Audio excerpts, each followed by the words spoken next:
There are borders in this world that aren't just lines on a map. By December 1914, the war that was supposed to end by Christmas had already killed hundreds of thousands of men. The Western Front stretched from the Swiss border to the North Sea, and in some places, German and British trenches sat less than 50 yards apart, close enough to hear each other cough, close enough to hear each other sing. Most of these men weren't hardened generals. They were teenagers and young men pulled from schools, farms, and factories, thrown into a frozen, muddy nightmare none of them expected. Earlier that December, the Pope had appealed to the leaders of Europe for an official Christmas truce. His request was ignored. But something the generals couldn't control was about to happen anyway. On December 23rd, German soldiers began placing small Christmas trees along their trenches, candles, lanterns. And on Christmas Eve, they started to sing, Stille Nacht, Heilige Nacht. On the British side, no one understood the words, but every single one of them recognized the melody, Silent Night.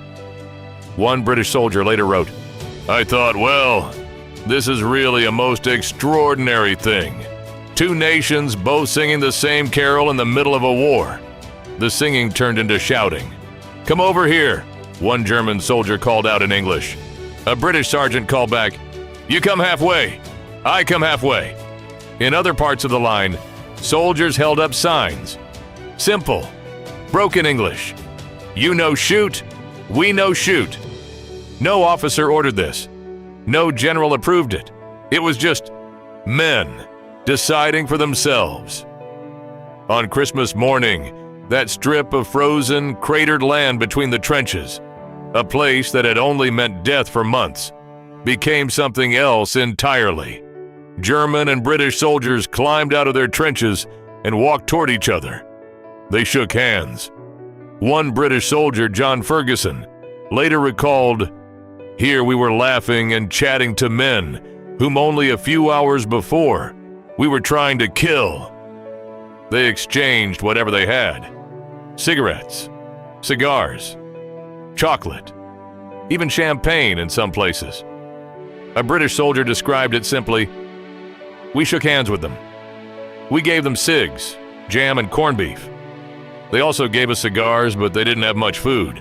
I think they are hard up for it. They were fed up with the war." They didn't just talk. In some sectors, German and British soldiers held joint burial ceremonies, together burying the men killed in the months before. Enemies, kneeling side by side over the same dead. Now, here's where the story gets complicated. You probably heard that German and British soldiers played a full football match that day. A real game with a real score. Historians have looked hard for proof of that.